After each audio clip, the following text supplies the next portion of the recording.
Okay, we're here this morning with Ronald hopefully pronounced correctly.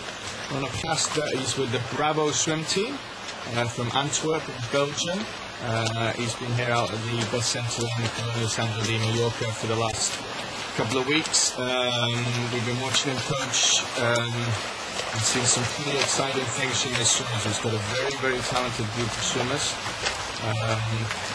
Ronald, as the swimming community will probably know, was coach to Fred de Burggraaf. Is that correctly pronounced? That's also with the Burggraaf. De Burggraaf, who was, of course, the 1996 Olympic champion on 100 breaststroke and the world record holder. And just finished off my era in swimming. He was the elite breaststroke swimmer of the time. Swam some very exciting races.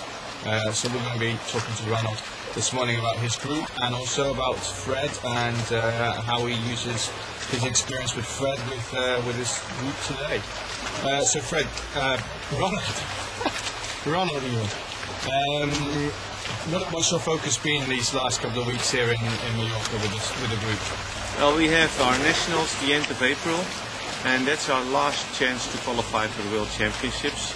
So the focus is on hard racing sets during our training camp. We want to train as intensive as possible and then try to be ready for the nationals in a month's time. So when you talk about hard racing, what kind of specific things have you been doing with the group out here that you may not have been doing at home? Well, we have two intensive training periods coming to the nationals, and this is the first one. And in the first one we have longer sets, but we try to go as high as possible in lactate acid. So we're going to have swims from 800 till 1,000 meters, but as fast as possible, highest average. And then the next period we're going to go a bit down in meters, and then we're going to try to put the speed a little bit higher. Tell me a little bit about the individuals on your team. You've got a group of 10 swimmers, I think. What we've seen from them swimming, they're top quality swimmers. Tell me a bit about the individuals that you've put on the team. That's correct. Actually, Bravo, the swim team is 4 or 5 clubs working together, and the best swimmers all arrive at my team. But you gotta have the possibility to swim internationally. And that also attracts swimmers from other clubs who wants to come with us because they know the program very well. If you talk about the level we're in right now, we have a quite young team. The boys are 17 till 20 years old. Girls, we have one girl who was 21, but had a medal in European short course last year in Eindhoven. She's very good, Kimberly Buys. But we have a very talented group who needs another 2 years, I think, to really start acting well on the international level, because it takes time to bring them from junior swimmer to senior swimmer. But we have a very good team. If I talk about numbers, last year we had 11 Dutch-speaking swimmers from Belgium in the Europeans, and from the 11, 8 of them were mine. So that's quite a big number. Yeah. How easy is it in Belgium to create a swimming team such as yours? It's very hard. First of all, there's a lot of choices, and in Belgium soccer and cycling is very, very popular. So it's not that obvious to choose for swimming. And secondly, there's no money to be won in swimming. So you really have to be very motivated to train these long hours. And continue to train these long hours, even though there's no financial gain in it. You're just doing it for yourself. In Antwerp we have the luck that the city of Antwerp is very sports-minded, and especially top sport-minded. They fund us very well, and that's why it's possible for us to do high-performance training in Antwerp. We have a big budget. I think for my team we work with around 250 to 300,000 euros a year. So that gives. That's for your whole team, or for the group of 10, or? That's for the group of 10 and the people who are accompanying them. So we have a physiotherapist, we have a psychologist, we have a physio. How do you call it? To do the lactate acid testing. We have a complete team of specialists around us. Nutrition, everything is included. So we can work on a very high level with those swimmers. In the past, Belgium swimming have had some very good, obviously, individuals, such as Fred. In the past, it's not been a massive team sport from Belgium. Is this something you can see can change in the future? No, I don't think so. Because, first of all, Belgium is a very small country.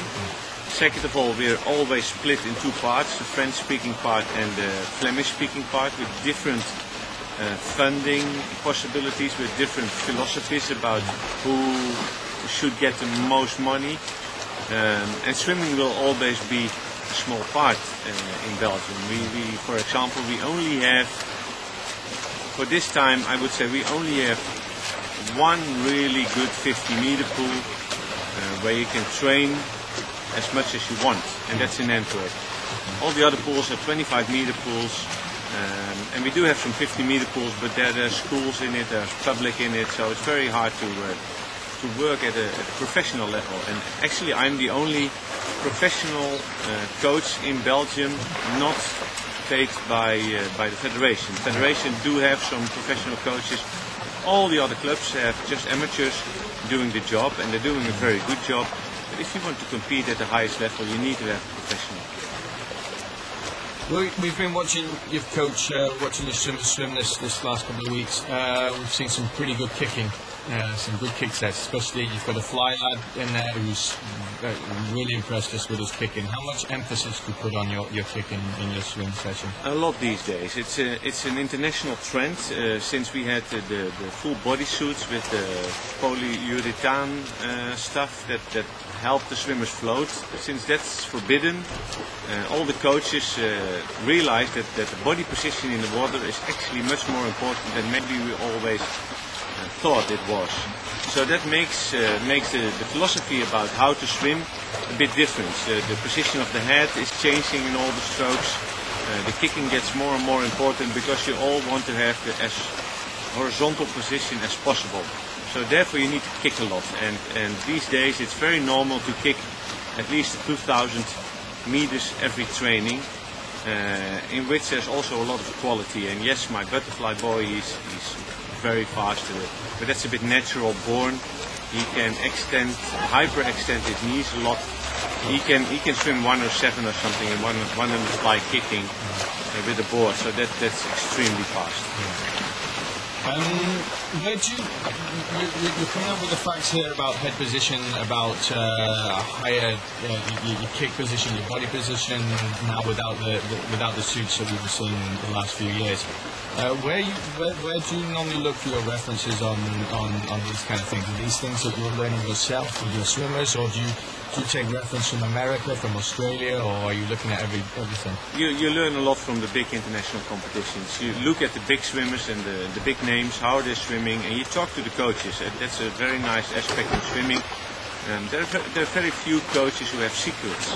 Yeah. And if you talk to the coaches in the international competitions, who I've been following from the late 80s, so already 20-25 years, you see a lot of the same people back every year, every time, and they're very good colleagues. And you talk about your philosophy and what has been changing and where are they training at, and that helps you a lot. I think these days, if you want to be successful internationally, you got to coach internationally too. You got to look very good what's going on, what's everybody doing, why are they doing it.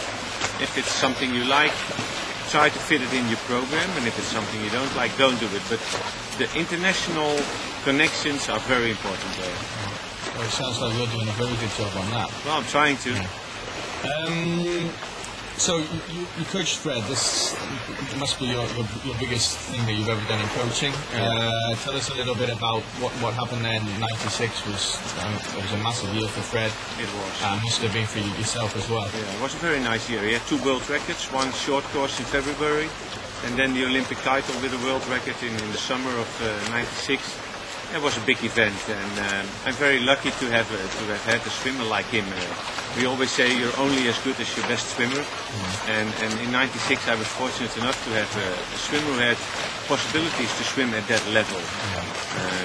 you can know so many things about swimming. You can train as hard as you want, but if the swimmer is not up to it, then you're not going to realize that performance. If people ask me what's the first thing you have to do to be an international star, I always say choose good parents, and that's the one thing you can't choose. I mean, you're born with the genes you have, and there you got to work with. And I was very lucky that I got a very talented swimmer who was very smart in the water. He knew exactly what to do and even improved himself, and therefore improved me as a coach.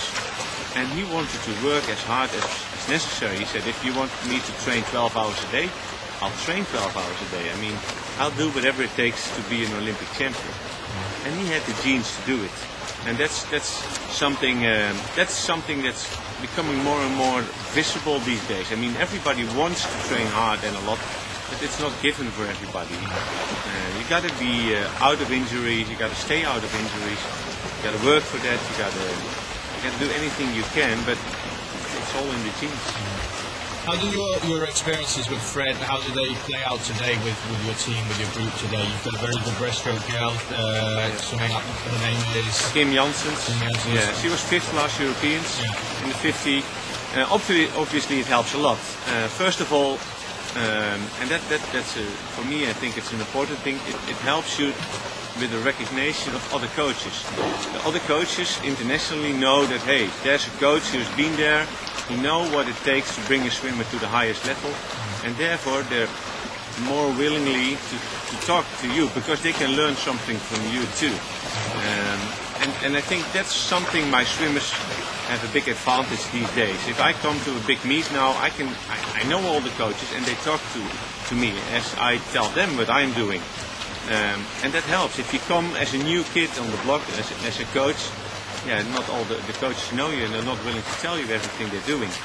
And the more you're around and the more success you have had, the more willing the people are to listen to you and talk to you.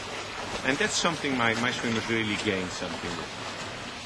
We had, just changing the subject totally, Ronald, we had Bill Sweetman out here a few weeks ago, came and took a look at the pool. He works closely with Spanish swimming at the moment.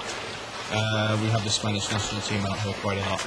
One thing that Bill said was it's very important to train 50 metre outdoors a lot, because if you can train 50 metres and swim fast 50 metres outdoors, then you can do it indoors, and you can do it long course indoors, you can do it short course indoors. Yeah.